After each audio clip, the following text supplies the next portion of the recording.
Hello, everyone, and welcome to another episode of the Rayados90 Podcast. I'm your host, Eddie. Uh, it's been a long time since I did a podcast. I got really caught up with work and I was lazy. Um, yeah, I should have done it when they were reaching the final and all this and that, playing Lionel Messi. But yeah, it's better late than never. Starting 2025 with the podcast. Usually, joining me is always Patrick or Trompas, but this year I decided to reach out to people in the Rayados, community that can do both English and Spanish. Got some good people lined up, but let's introduce one of them. Ricky, we were talking off screen. I thought you were in Chicago, but you're in the Bay Area. Yes, uh, sir. so first, introduce yourself and then just tell me how you end up becoming a Monterrey supporter. Yeah, man. My name's Ricky, and I was born and raised in Monterrey. My dad was a long-term supporter his whole life. I like to say that I'm a Rayados fan, mostly thanks to my mom, because she's a Tigres fan, and her being a stay-home mom, she allowed myself and my brothers to follow my dad, and be Rayados fans. Um, I moved to the US when I was 17. So when I was a kid, one of my favorite memories, is just go to the stadium with my dad and my brothers. We used to be season ticket holders when we would live there. We'd see the Chupete Suazo and Aldo de Nigres teams at El Tec. So yeah, man, it's just something that you can't shake. Um, Yeah, no. I know since I started, I don't know how long I've been talking to you, and then I've never I guess I just I know Pat and Rompas would give me I knew what it was just I know what time they're available, but now I decided let me just reach out to some new people and see, share their stories, get their opinions on this and that. So I'm glad to have you. And then joining me, another person that's new to the pod, Diego. You and we've always chatted on DMs and all this and that. So it's good to put a face to the account now, like an actual living face to the account. If you want to introduce yourself and then just say how did you end up becoming a Monterrey supporter? Thank you, Eddie, for having me on the podcast. It's a it's a cool thing seeing your account grow. Um, I've been a Rayados fan since I was a kid. My parents introduced me into it. My dad mainly. I got to witness the golden generation, Chupetes Vaso, the Negris, the whole Concacaf Tricampeonato, man. That's what I looked up to. But in reality, I never fell in love with the championships. I fell more in love with the fans, especially in the tech. I would grow up watching the all the YouTube videos over the tech, and man, it was just a I just the fell in love vibes were with it. different there, man. The Yeah. Yeah, vibes were different there. yeah, for sure, man. So guys, I'm glad to have you come aboard and put a face to the Twitter accounts and also just share how you guys have become a fan or how you guys become a fan. Those are always cool to hear. But yeah, let's get into it because there's so much. I got you guys for what 55 minutes to an hour. So let's get into all the topics. We got a lot to cover. So we're recording this on Monday, February 17th. So obviously the transfer window is all closed for Liga MX teams. Um, it was a wild one. So I'm doing all of this off the top of my head. So you had Rica Chavez. We'll get to Sergio Ramos right now, but you got Rica Chavez, Wilson Reyes. The Carlos other one, Salcedo, man. yeah, Carlos. The, Oh, the, he's gonna be one that I forget because he's still on the team. He got hurt in practice, but you also have De La Rosa was bought, so now he's a permanent player. You have Plata Alvarado come back. Nelson de Osa. Uh, yeah, Nelson De Osa. So De Osa and Sergio Ramos are the two big ones. Ricardo Chavez, it's now good to have him because Eric Aguirre got injured again. So now you at least have someone reliable there. But obviously the main one is Sergio Ramos.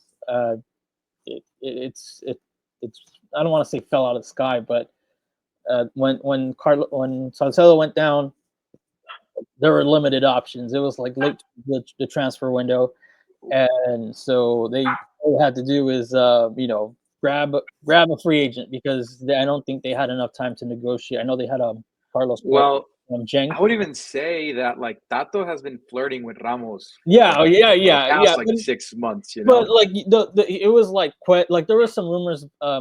Cuesta was the most loudest one from Cenk, because obviously he has one more year left in his contract. So if he wasn't going to resign, Cenk was going to sell him for whatever they can. It's like with Arteaga, they sold him for whatever they can because he only had 1 year left on his deal. And they did sell him to Galatasaray.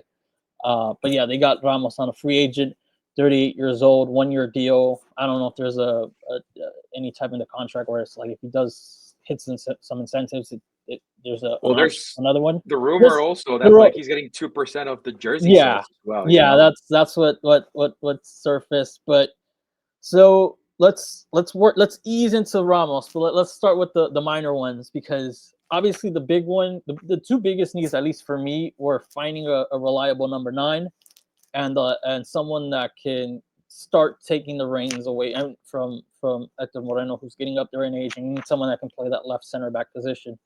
But they also addressed a lot of depth issues. Arteaga's plays kind of dropped, so now you got someone like Wesley Reyes, obviously a little bit older, but a veteran that can challenge him. And Ricardo Chavez, obviously now we're seeing him why they got him because Eric Aguirre cannot stay healthy to save his life. And so now he's pretty much the starting right back. Scored 2 goals, 1 assist.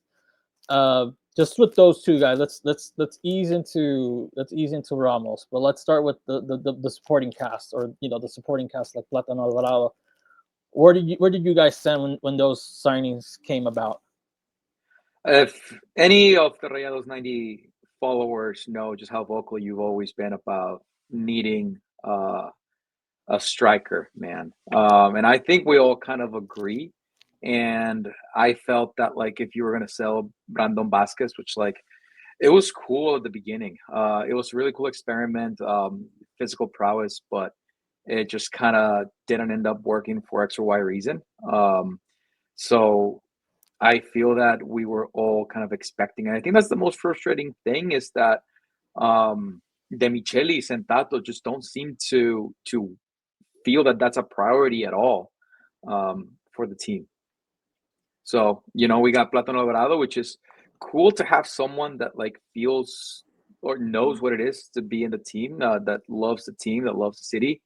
But it still doesn't feel like good competition for Berterame. Diego, if you want to chime in, what did you think of like those additions, those supporting cast additions? Like, I don't know. I guess Ricardo Chavez, you can say he's a supporting cast because you're not asking him to, be a Dani Alves or whatever, be one of those top flight right backs. But what do you think of the Wesley Reyes, the Ricardo Chavez, Plátano Alvarados of the world, like bringing those guys in to be, good depth pieces?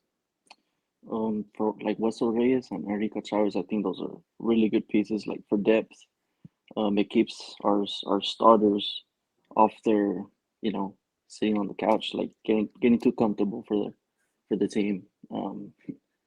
Like you said, Eric, he's made of crystal. Respectfully, the injuries aren't respecting him, and Ricardo Chavez he's an underrated player. If I'm being honest, he showed up. He has 3 assists. He has 3 goal contributions, 2 goals and 1 assist. He keeps his head down, and man, he shows up every match. Yeah. No, go ahead. I still don't understand De La Rosa, but especially with Iker Fimbres playing the way he was playing. Yeah. I kind of wish, like, Nelson De Osa is also like another one of those like really, really nice to haves. But I feel that in terms of needs, we certainly had other needs in the team. Yeah, but then when you look at that goal against Forge and you're like, yeah, that's nice to have. That's really good to have. That's a really nice to have, man. I miss, like, it's been a while. Like, I think out of, like, it's like, it reminds you of, like, those Cardonas, and I guess, because they're Colombian, but, like, those, like, you just, like, tee it up for them. They just get teed up, and boom, they just blast it, and then you're like, yeah, maybe we didn't need another midfielder, but then you're like, yeah, that's you can't say no to that. And let's get into it. Like De Osa and Sergio Ramos, those are like the two, big name signings. De Osa, I'm gonna confuse De La Rosa and De Osa, but De Osa, another midfielder. Monterrey's midfield is pretty much stacked. It's a bag of riches. You got Fimbres, you got Canales, you got Oliver Torres, you got Corcho Rodriguez, you got De Osa now. So yeah, just if you're competing in two competitions, what Monterrey is doing, good to rotate, good to keep bodies fresh, because towards the end of the season, if you're towards the end of the tournament, and then you're also going deep into Concacaf, you need to be able to rotate guys, or at least try to find them just a minute, some minutes of breather to keep their legs fresh as the season goes along. But what did you make? I know you said, Ricky, it's a nice to have, but now that you've seen him in action, has that switched already, or you're like, okay, yeah, it was still, there was still other, that money spent on him could have been spent on us, or now that you see him, that you've seen him for a couple of games, do you think like, okay, that's a really good sign? So I'll tell you this: if we keep getting the Berterame that we've been having the past few weeks, which is a Berterame that's been a lot more engaged, that's actually been scoring. I feel like Berterame has always been a great team player, a striker that falls back, but hasn't had too much luck with scoring too much. I feel that recently he's been doing really good. I think that the plan was to trust Berterame and just make sure he gets a bunch of balls, from all stacked midfield. And yeah, I mean, having a Nelson De Osa on your team, I mean, he probably was one of the top 3 midfielders, box-to-box midfielders in Liga MX. So very complete, very physical, box-to-box, can shoot, can come back, can get the ball back, can distribute, and can certainly, I don't know how to say it in English, but pisar el área, Yeah. So it's such a nice player to have on your side. Yeah, if I go back to watch that Botafogo game, it was that third goal from Rondon where they also it's like a 3-toe pass. Like it just goes from one side to the other, and then, Pachuca scores there. And that's when I'm like, okay, if you can give those to Berterame, we'll get into it right now. Like when we're talking about like the season, how's it going? But if you can keep getting those types of scoring chances, then you're just hoping that high value, he can convert at least half of the chances he gets. But Diego, what have you made of the De Osa signing? Man, I love him. I personally love him, man. He's a great player.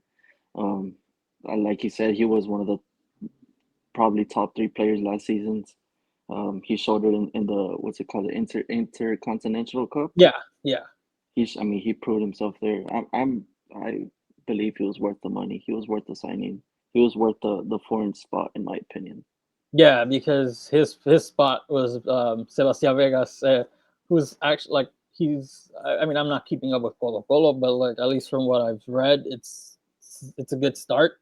Which, I mean, if you can perform there, if you can perform well over there in Chile, you could probably just sell him off and just Keep him. chalk that signing up as that contract extension as a complete failure. But let's go into, obviously the big one is Sergio Ramos, and there's obviously there's the if you want to stay positive, and then there's the other side of the negative where it's like he's 38 years old, hasn't played since last May, whenever Sevilla's season ended.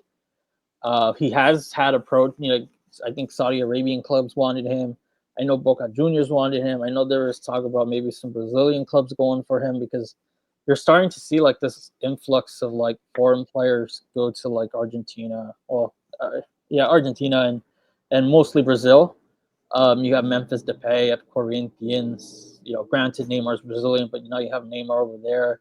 You have like a lot of different like Eddie Cavani at Boca Yeah. Juniors. Stars, you got Yeah, so stars. you have like a lot of like foreign players who still want to compete at this high level, but they're not. They're they're just not enough to compete. In a top 5 league in Europe. But obviously, maybe they don't want their lifestyle. They're not ready to like change their lifestyle and get money at in Saudi Arabia. So they'll go play in Brazil or in Mexico or the United States. Or if they want to like experience River Plate or Boca Juniors, they'll go to Argentina. So you're starting to see like a lot of these players, and you're seeing at Rayados where you get Oliver Torres and Sergio Canales, different nationalities than you're used to, right? And now you're seeing it in Liga MX in general, different nationalities that were just like, it's been a while since you've seen a Portuguese player or a Jamaican player or different like that. But Sergio Ramos, his signing came at the right time. It was like right after a loss to Juarez, so like it was a nice distraction. But obviously, he's 38. I feel like he's those types of players. The Ramos. I compare him to like Thiago Silva. Thiago Silva is 40 years old and he's still playing at Fluminense, and he was playing at 38, 39 for Chelsea. Just starting at the Champions League final, man.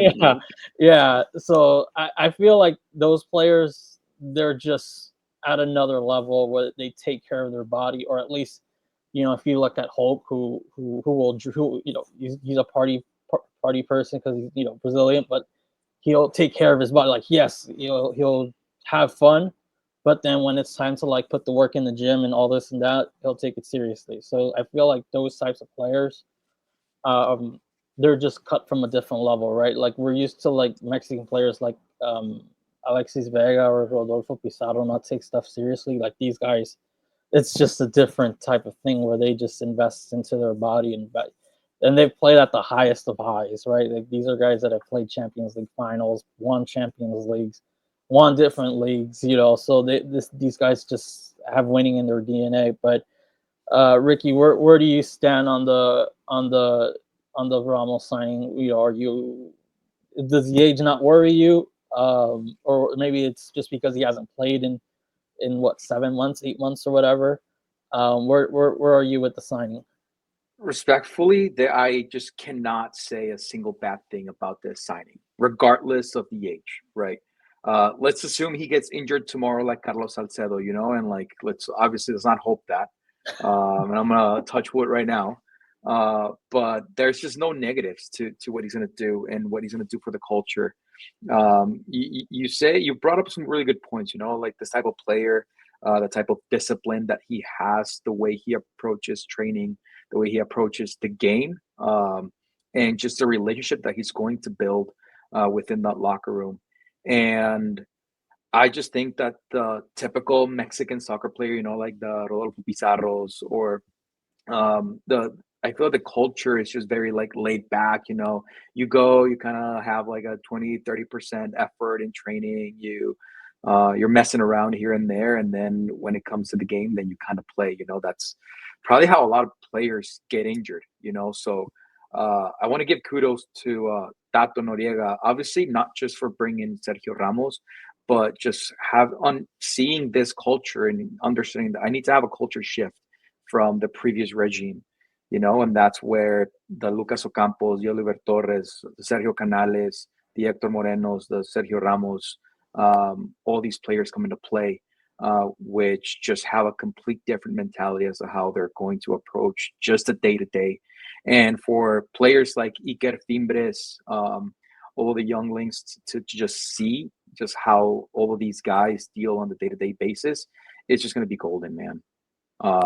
And that's just without saying all of the PR stunt that, he's going to be bringing for our club on the world stage, so there's just no negatives in my mind. It's just an incredible signing. Yeah, and obviously it fills a need. They couldn't go through, to say the least. You couldn't, and especially Hector Moreno in his mid-30s, his body's kind of giving up. You were just going to rely on Stefan Medina, and you already saw Toro Guzman, he's already down, and you're trying to compete in 2 competitions. It was not going to happen. They had to find another center back. And Diego, where do you stand on Ramos? where does this like signing, when you first found out that okay, it's real, it's being confirmed by multiple people. What was your initial reaction? Man, I still don't even believe it. Man, like I won't believe it until he's on the pitch. But in reality, it's a bombazo, man. Despite the age, I mean, he's fit. Um, his mentality, just his mentality alone, I mean, it's worth everything. It's worth um, just his mentality alone helps elevate the whole locker room. And even I don't know if you saw what Demichele said. I don't know if it's real. Um, are the players feel more motivated to play Yeah, better I saw because it. of Ramos? Yeah, And I mean, I think he said that people are just practicing better just to show off for Sergio yeah, Ramos more than him. And he's like it's not like he didn't play at Man. Granted, it was Manchester City before.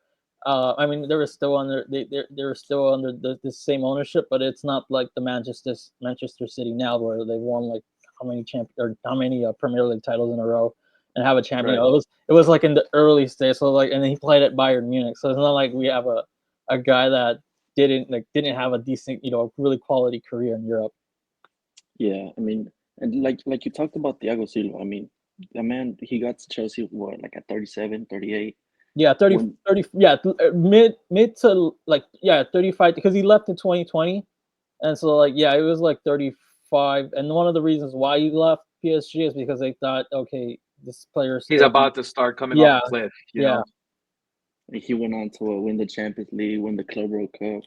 I think that was Yeah, Chelsea's man. best years in the last what 10 years, probably. yeah. Yeah. And he's still And doing well at Fluminense. Granted, they, so it's not like he just disappeared. He's playing for his boyhood club, and he's playing in the best league for me in the Americas. So it's not like like he just went off and disappeared. No, he's still playing at a high level. You got guys like I said, like Hulk, 38 years old and still scoring like bangers. So I mean, to me, if it's easy to say he's old, but then you realize like these guys, if you like dig a little bit deeper, these guys are just different type of mentalities that I don't think yeah, Mexican, like I guess they're just not that used to seeing, because you can follow a European team, but it's not like it's different when you have them like in your backyard.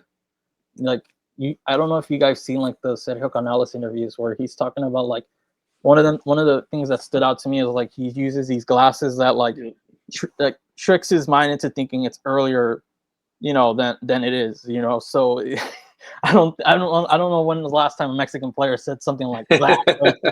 I'm trying like these types of things is like what LeBron James does, like those types of athletes where they're like investing into like cryotherapy, like they're into like these Yeah, man. chambers and all this and that, where they'll invest $1 million a year into their bodies, right? So it's just Eric Aguirre should take some notes, man. Just some preventative stuff. He just gets injured all the time. But all jokes aside, man, like it's just a culture shift that I think's been very clear. And in terms of worriness, there's just none. Um, and I think it also speaks a lot about the club as to where the club is from a world perspective, how Tato's been able to position the club and just the fans overall, to a point where players like Sergio Ramos would say, you know what, I want this to be the next step in my career. yeah. Um, Mm-hmm. I think obviously a lot of people were joking. It all started with Dr. Moreno coming to Monterrey, and then like it starts like a word of mouth, right? Because even Andres Guardado was like the one that kind of sold Sergio Canales and something like, yeah, Mexico's this and that. yeah, man. Because then if you don't have those people, like soccer, like especially in the European game, it's like a small community. When you like start to think about it, people rely on other people to, like, give me a recommendation on that country, give me a recommendation on that city. Is it worth for me to continue my career there? So it all started with I think Moreno and Canales played at Real Sociedad, if I'm not mistaken. But even then, Guardado played with him at Betis. So, you know, It's why we should let Mexicans go to Europe, because they're able to sell, like, hopefully in 10 years, whoever Cesar Garza is playing with, hopefully one or Chesby, like they stay in Europe. So like in 10 years, we can get somebody that they just had in contact with in Europe, because then you can say, yeah, go there. It's a really nice city, really nice country. Yeah, it all started there, and then you get Sergio Canales. Sergio Canales obviously played with Oliver Torres in Spain and in La Liga, playing in the Sevilla, Real Betis matches. So then you get somebody else. You're like, okay, this person knows that person. It's like a weird networking. Like this person knows that person. That person network. knows that person. That person, knows that person. Like Tecatito played with Oliver Torres and Lucas Ocampos at Sevilla. So it's like a little. It's like a trickle down. Think about it also like from a personal aspect, like just what you and I or Diego would do. Like you want to work for cool companies in cool cities, or you're gonna have like a cool employer, right? You want to work with your friends, and people that you like. You don't want to work in a place where like doesn't treat you well, doesn't pay you well, and like with a bunch of people that you don't like or you don't mesh with. It's just a big network sort of thing, and I think that it's sort of a joke that like Hermano kind of sort of started it, but I think it's kind of true. There's a little bit of truth to that. That's why I said, like, if Monterrey can let like a couple of handful of players go to Europe, Mexican players go to Europe, and hopefully they have a nice career, like, it's not going to work out now, but like in 5, 6, 7, 8, 9, 10 years, we'll get another type of player like that. But I guess now, having like a Sergio Ramos, like in the future, I guess they can say, well, Sergio, that was good enough for Sergio, especially I think if they can win like trophies in this like year and a half, that's enough to, like, if a player says, well, if it was good for Sergio Ramos, it should definitely be good enough for me. It's like that's, like you said, like that stamp of approval now. But even then, like, you still want to have like those players that can give you, good word of mouth. But Diego, last thing on Ramos, unless you guys want to touch on something else that I have not discussed. Obviously today there was a report that he is trying to play against San Luis. I don't know if he's going to get the green light, but he is trying. Obviously, I think it's going to be a home game, if I'm not mistaken. Yes. But what's going to be like? You said it before. You said it still doesn't feel real. What's it going to feel like when I think he's going to come off as I think he's going to come in as a sub. I think they're going to make it a little bit dramatic, unless they really, they don't play Concacaf for another 2 weeks, 2-3 weeks or whatever. And we'll get to that right now after this. But when he steps out onto the pitch, whether he's a starter or coming off the bench, what's going to be, like you just said, it still doesn't feel real, but what's going to be like that reaction once you see that number 93 either in the starting 11 or like standing next to the linesman or the referee, waiting to come in? To start off with, if he does play this Saturday, I think it'd be pretty funny. A coincidence. Real Madrid player playing versus Atletico. Yeah. I didn't even think about it that way. And then too, like, the thing people said was like, oh, he's gonna it's so early March, right? They were saying March. Nobody was saying February. And I think that's just the type of player they've kind of brought in, like, I'm not trying to wait till February. I want to play now, but go. Yeah, I think it also speaks on all of his preparation, that like he's not just been sitting around, but training in his home, just getting ready. So I feel that like they're kind of getting to the realization that like there's not much of a ramp up that Sergio Ramos needs, like maybe we could put him in for like 15 minutes or so. But man, honestly, once I see him on the pitch or even on the sideline, it's just gonna be like this prideful moment, because you're gonna have the whole world's eyes on your club, and it's just something beautiful, to be honest. So like I was saying, the season's already started. We're a month and a half, going on a half in. Monterrey has started off slowly. Difficult results in CONCACAF. They took care of business against Forge, and we'll get into that. We'll combine it with what you guys think about what's going on in the league. But what so far right now, what have been, obviously, there's been no Lucas Ocampos. Jordi Cortizo barely came back in that matchup against Forge. So bodies are starting to come back, and some players are starting to like. Tecatito's been playing really, really good.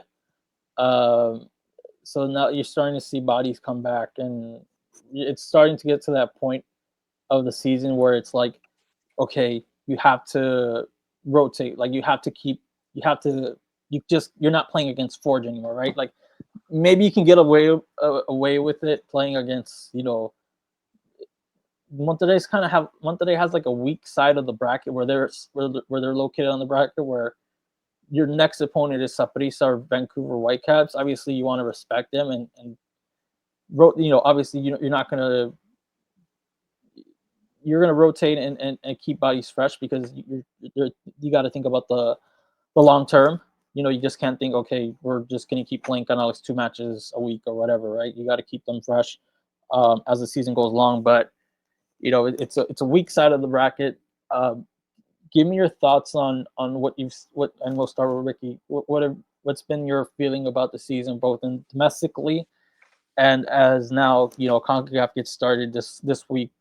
All the MLS clubs start playing. Monterrey already knows like what are the teams that they're going to need to beat to at least get to the semifinals. It's going to be Pumas, Saprissa, um, Vancouver Whitecaps, or Alajuelense. So it's going to be a combination of all those clubs. It's not they're not going to face all of them, but it's a combination of whoever wins their matchups. They're going to get. So what's been your feelings about this season in Liga MX and Concacaf?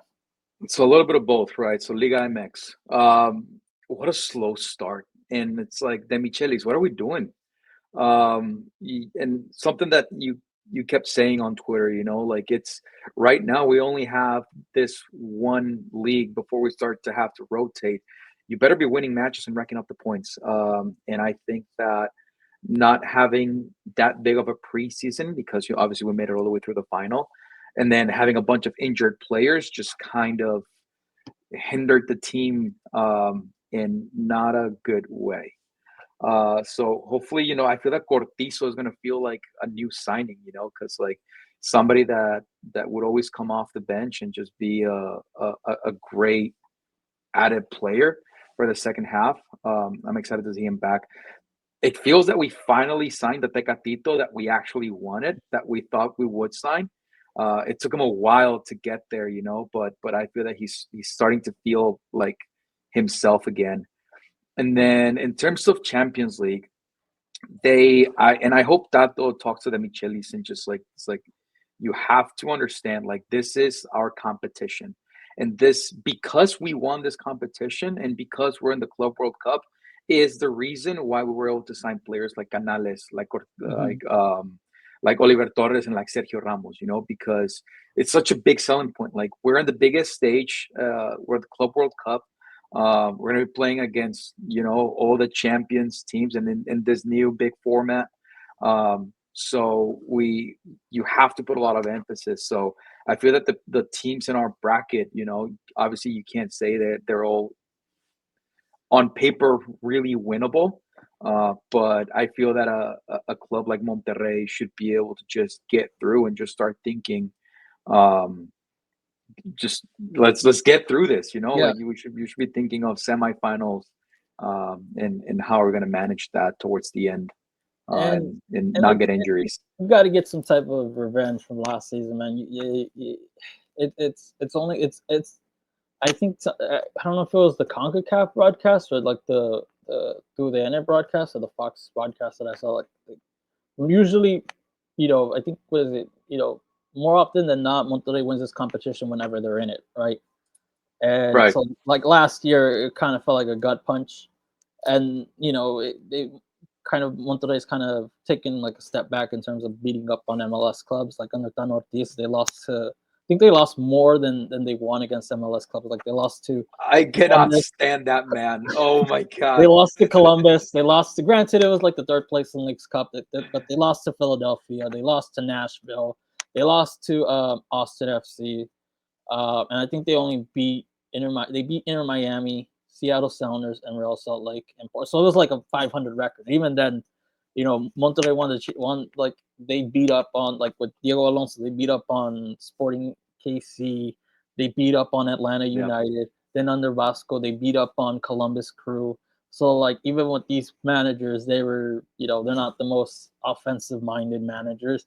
They beat up on MLS teams with no issues, and then they got this guy who went 500, and lost in embarrassing Yeah, man. fashion to those teams. But Diego, you actually went up to Toronto, Hamilton. It's for those who don't know, so Hamilton's like an hour away Yeah, from like an hour from away. Toronto. How was the trip, and how was, because you texted me, you said your beer was like free, like it froze. How was the trip, and how was like that experience watching Monterrey in like those types of conditions? Man, as soon as I saw we drawed against the Canadian team, I wanted to have that experience, especially if it was gonna be like icy and snowy. I mean, you don't get to experience those types of games every week, you know?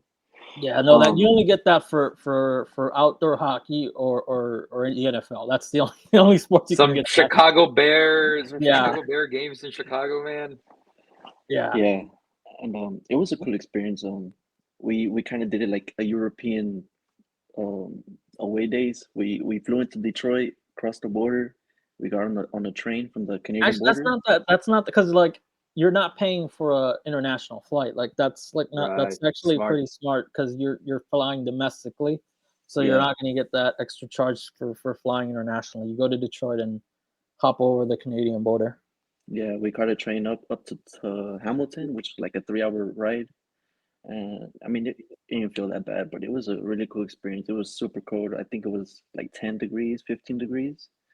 My beer, I set it down to hold up my trapo, and literally not even like 30 seconds later, that thing was like a slushy, man.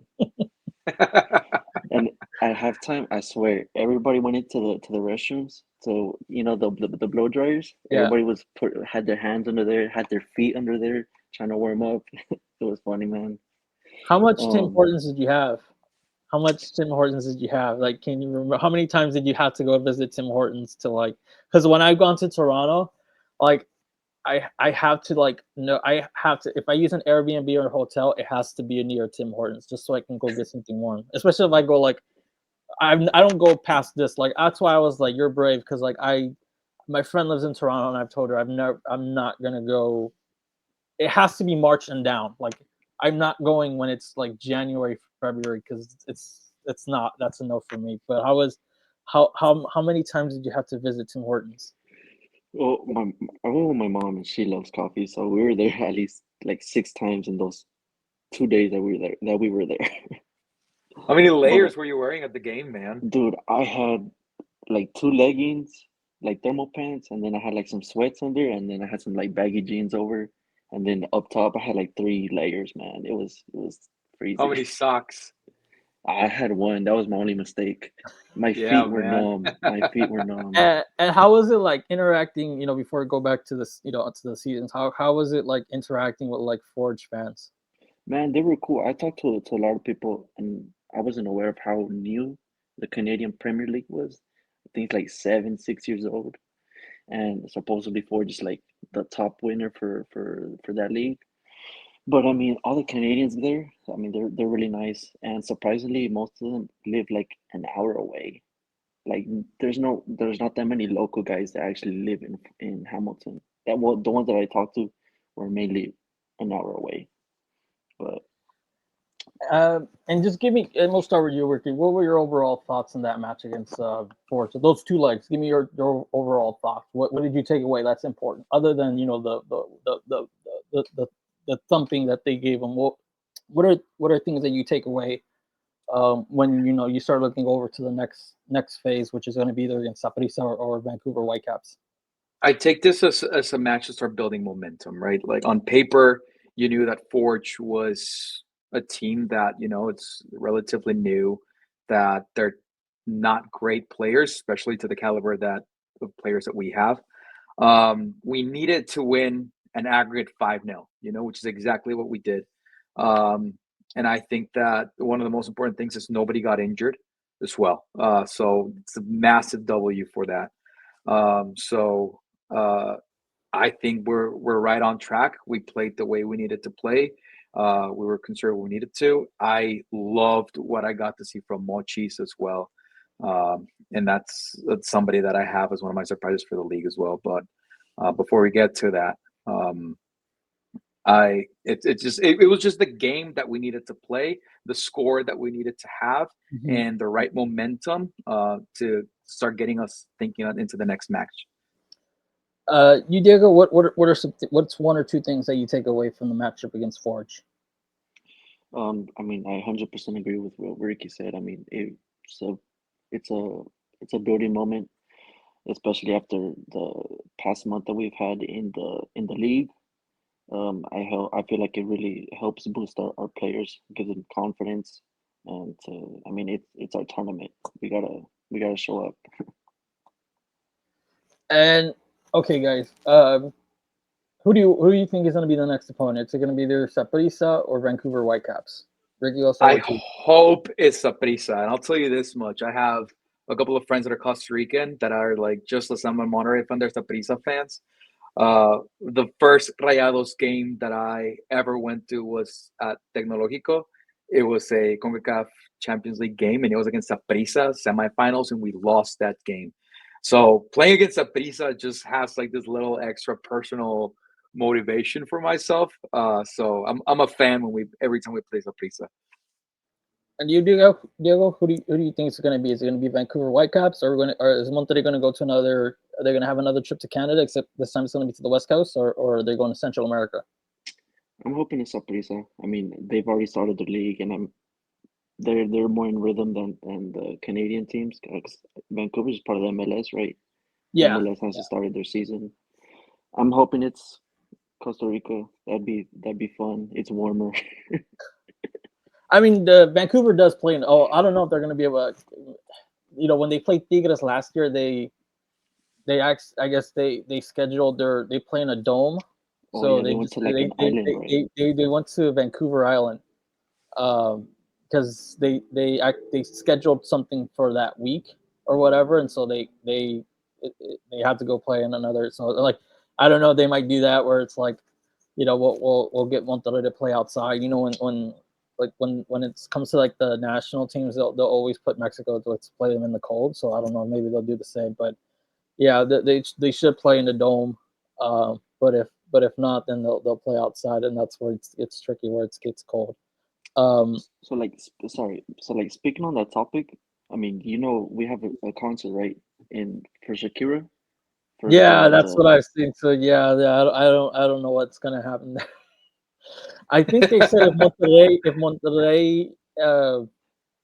if I'm not mistaken, I think they said if long as they close the leg, they'll be fine. But if they have to open the leg, like if the first leg is at Monterrey, I got to double check on that. But they said that if they host the return leg, they'll be fine. But if if they have to play the first leg in Monterrey, then that's where it's like, it's like, I don't know where they're gonna play that match. But yeah, that's gonna be interesting. But going back into like Liga MX, what's one player that you guys have been surprised? Whether it's just you weren't expecting them to be like that, or maybe you're surprised that, hey, they're finally, like you said, like Tecatito's finally showing. If you want to go that route, he's finally showing what he was supposed to be showing.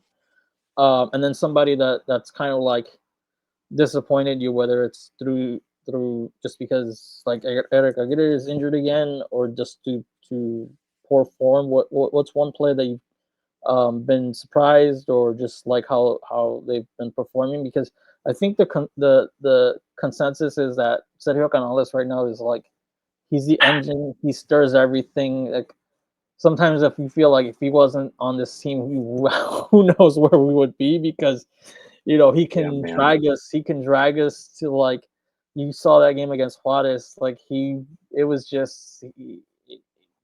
pretty much him. Like, that was it. Like, he's the one that scored the goal. He's the one that put it on a tee for Berterame, and he misses it. He's the one that put it on a tee for De La Rosa for that draw against, I don't know if it was Puebla or was it Pachuca. I forgot which game that was, but he puts it for De La Rosa right there, and all he needs to do is just chip it correctly or don't put too much mustard on the shot or whatever, and get the goal, and that's it. But like it's just obviously, and that's why I kind of want to take him out because like obviously the guy's on another level. But what's one player that's kind of surprised you in a good way, and another one that's kind of disappointed you? I'll start with you, Diego, first. I was gonna say we should start with Diego this time. Yeah, oh, I'll do the other one now. Go ahead, Diego. A player that surprised me this season, Oliver Torres. I mean, I know his job isn't to score goals or assist, but I mean he's been showing up this season. I know a lot of people hate on him for no reason, and I think that's just the toxicness of Twitter. Yeah, no, yeah, it can be a toxic place, but and then one player that's kind of disappointed you. I might get hated for this, but Toro Guzman. just because he hasn't played, man. He's just injured. Yeah, I mean, how is Hector Moreno gonna be more fit than you? Yeah, man. than you. Yeah, you're a young player. I mean, come on, man. Yeah, I don't think that trip that he made with the Mexican national team to South America was smart. So I don't know. He also played the semifinal, I think, which he should not have. Yeah, or was it the final? No, it was one of those games. It was the final. It was the first leg final, and I don't think he was definitely not ready to play again. So I feel like that kind of just hindered him for the start of the season. Yeah. And then we'll go with you, Ricky. What's one player that's kind of surprised you, and then another one that's kind of disappointed you? So first, I want to agree with Diego, and Oliver Torres is just one of my favorite players that we have at the moment. I've always been a fan of him, even before with Sevilla, with his Oporto days. In terms of actual surprises, I'm surprised that the Michelis benched Andrada for Mochis Cárdenas, and I think that just Mochis plays with it reminds me a lot of John Orozco. It means different to him to be starting and to be playing. And I think that he just has so much security and confidence right now, and that's just something that Andrada completely lost.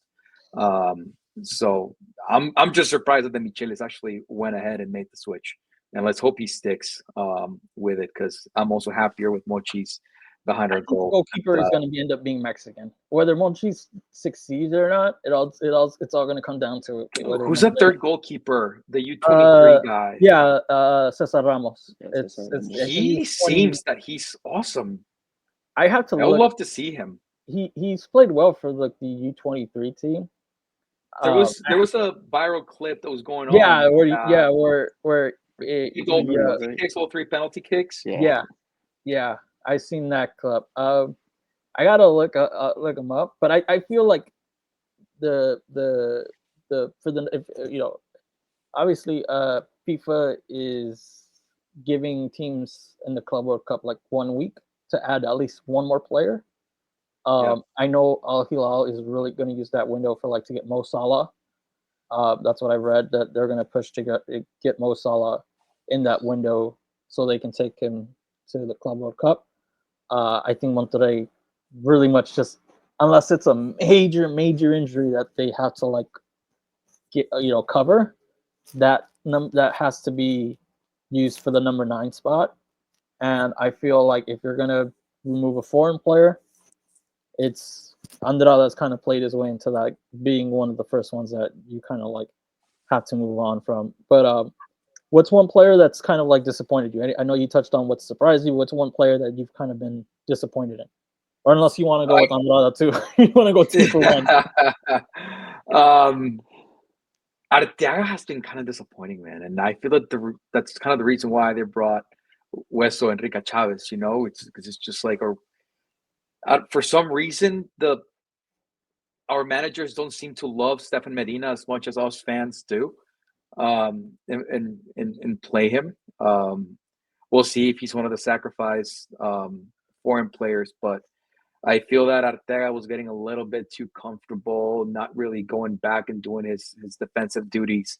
So hopefully now that there's somebody fighting for his spot, either if Rica Chavez keeps playing like that, then that's freaking welcome, But if not, Arteaga can start bringing it up. Yeah, And I then, think they wanted to avoid a Jesus Gallardo situation where it's like he's a starter and there's really nothing else behind him. Like, or if you have anything else behind him, it's really not going to. They're not really going to challenge him for the starting job. Whether you bring in Hueso Reyes, he's granted he's 33, but at least you're getting a guy that was part of the bicampeonato with Atlas. So you got somebody that has has won the league twice, back to back.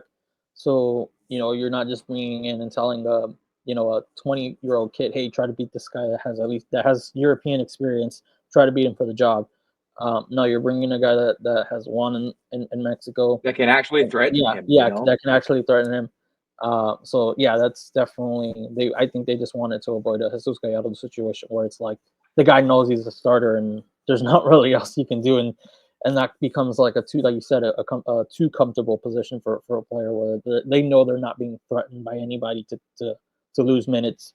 But we'll see how Arteaga responds, because he's been a little lackluster defensively and just he's had good moments, but definitely one player that has to now look over his shoulder because there's a guy that can take his starting job. To me, at least one of the surprises is starting to see like really young players, like guys born 2008, like Valenzuela. Were you gonna talk about Francisco Valenzuela, man? Yeah, it's nice to see those types of players. He almost had a goal, but it was taken away by offside. I think he was a little bit ahead of the ball, so they called him offside. But he performed well against Forge too. Should have had an assist if the Elsa doesn't airmail that shot. So definitely, like, you're starting to they got rid of Johan Rojas, obviously because they needed the foreign spot. But if you have this kid who is 5 years younger than him, or 5 or 6 years younger than him, and he's not going to cost you a foreign spot, like, let him play, let him have some runway and see where it goes with him, because I feel like there's some players in Monterrey's youth system that they're just too good for their age group. Like, now you have to challenge them, because you also have Aldo de Nigres' son, who is now playing. He's only 16, or he's going to be 17 like in April, but he's now playing against U19s, right? I'm so excited for him, man. He's too good for his age group. So now you got to challenge him and start playing against guys 2 or 3 years older than you, and see how you do. Yep. And so far he's been doing well. So to me, it's seeing again a lot of. Obviously, they got to play these youth players to get the minutes up, but it's nice seeing at least guys, not even legal age, drinking age in the United States, actually respond to getting minutes. And then the disappointment, I'll go with Andrada. Like, the guy just lost all confidence. Like, he lost it all, man. Yeah, it's just one of those things that as a keeper you gotta have. You either have it or you lose it. I think for a goalkeeper and a striker, it's confidence. You gotta have confidence, because if you don't have confidence, then even like scoring on an open net is gonna look difficult, because you're gonna have like that thought, like, am I gonna airmail this thing? Like, I think, was it the Cruz Azul game against the Real Hope? I don't know who was it, missed an open net. So, not even, it can happen. It's not like you're going to be given, just because you have a semi-open net, you're going to be able to score. You can airmail that thing or hit the crossbar. So I think I'll go with Andrada. At least I was thinking about Berterame, but he's at least scored some goals. If you would have asked me 2 weeks ago, I would have told you Berterame. Yeah, but he's at least scoring goals. Starting to pick it up. Yeah. Starting to pick it up. I won't have you guys here for next week, so if we start talking again, it's probably gonna be towards that. They're gonna play either Vancouver, Saprissa. Monterrey has a really light schedule that they should keyword should get 9 out of 9 points, because they're gonna play some of the worst teams in Liga MX. You gotta build that momentum, man. Yeah, they're gonna get. You have to. They're gonna get San Luis. Mazatlan, and then Santos. Bottom of the barrel. They took care of business against Querétaro. So Also, if we don't beat Dan Ortiz, who has 15 games straight without a win, oh my God. okay. So what is your guys' like prediction or something like what's something that's really like you're really going to be looking at these next couple of weeks in whether if you want to go towards Concacaf or if you want to go through these next three straight games against teams that are pretty much bottom of the barrel, teams that Monterrey should be. Diego, you could go ahead, man. Man, 9 out of 9 in the league. 9 out of 9 points. I mean, there's no reason to be dropping points against these kind of teams, especially like Juarez, Puebla. I mean, respectfully to those types of teams, you shouldn't be dropping especially with the kind of team we have. CONCACAF, I feel like I kind of see us struggling against Saprissa, but just in the away match. In Costa Rica, man, Yeah. and their fans are passionate, and Yeah. they love it when they play the Mexican national team or Mexican teams. It gets intense. Yeah, it gets very hostile. But I mean, at home we should be able to take care of the job, either versus Vancouver or versus Saprissa.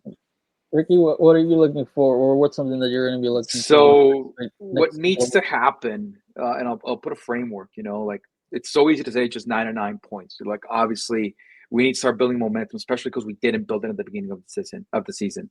So we need to win all those 3 matches. I don't care if we win 7-0 or 1-0.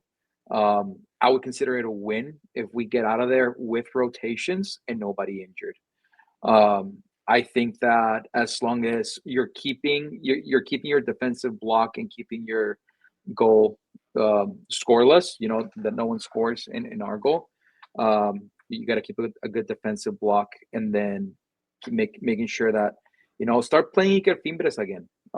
Somebody that like was a starter towards the end of the season, and he hasn't played much this year, obviously because of De Osa, but I would like to start seeing him again and get the 9 to 9 points, stay healthy, stay fresh, and get the momentum built towards the middle of the season.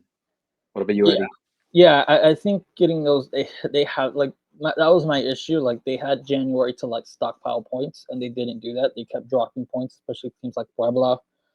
I don't know who else was it that they dropped points against that they should have beat. Puebla's one that sticks out to me the most. But if I go back looking at their schedule, I would see. But just try to get 9 or 9, and then if you add the Querétaro one, it'd be 12 or 12 because you got to beat these teams because they're just, especially now that you don't have to worry about a CONCACAF matchup until 2 or 3 weeks from now.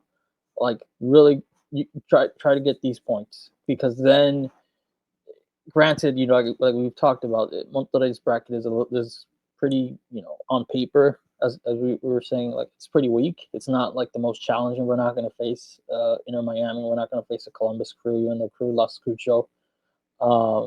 Cincinnati. We don't get America or Cruz Azul. Like there's no like really scary opponent, or like not scary, but like a team that that you're gonna have to like rest Canales in this Liga MX match. It's really nothing. So yeah, like starting to stockpile these points because then as you advance, once you get to the semifinals, that's where it's like, okay, now you really have to be like, let's rest Canales for this Liga MX game, right?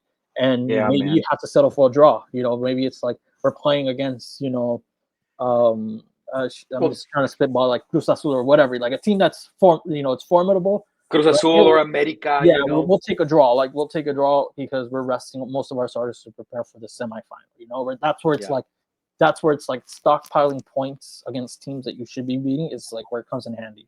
So exactly. Hopefully they do that against these street clubs. But guys, we're just about to hit the hour mark, so we're gonna leave it there. But any final thoughts? Anything you want to add? Ricky, we'll start with you since we started with Diego twice already. What's something you want to end on? No, man, thanks for having us. It's been a pleasure being here. And then, yeah, I think we're in a really good position where we can start building momentum. I hope we get to do it. We're going to start getting all the injured players back. Having Cortizo has been huge, and it feels that we actually have real depth for once. That hasn't felt that way in a while. So I'm excited for the team that Tato put together. I'm excited where we're heading, and yeah, man, let's keep winning. What about you, Diego? What's something you want to add now that we're wrapping up the pod? Hopefully this is the year, this is the season. Like we said, like he said, like Ricky said, our team has great depth in all positions except the striker, but he'll be coming soon, hopefully. And I just hope to see more academy players debut, man, because we have diamonds in our academy, and we need to expose them more. Yeah, we're just to end on this. I'm gonna do this next week, so hopefully build a consistent. We don't take too much time off, or like we have to like cram in everything. We have to cram in Concacaf, we have to cram in Sergio Ramos, we got to cram in all this and that. So if I'm gonna start trying to do this on a weekly basis, that way we can really dissect things and all this and that, or different different, we can go into like the minor topics, rather than sticking with the broader things and trying to cram as much as we can. So next week I'll have some new people, and then you guys are going to be welcome back once we start doing things in March. Want to do a live stream, but as you guys already saw, we can have tech issues. One of the first things I was telling you guys, like, well, maybe we're gonna, I just want to make sure, and I was the one having tech issues. So yeah, so we're gonna start doing this weekly at least. Try to put this on YouTube. Obviously do the audio stuff too. So yeah, I'm gonna try to keep it consistently, at least, so that way we can get into the minor details of other topics that that might get lost when we're trying to cram in all these big topics. So for everyone, thank you for listening.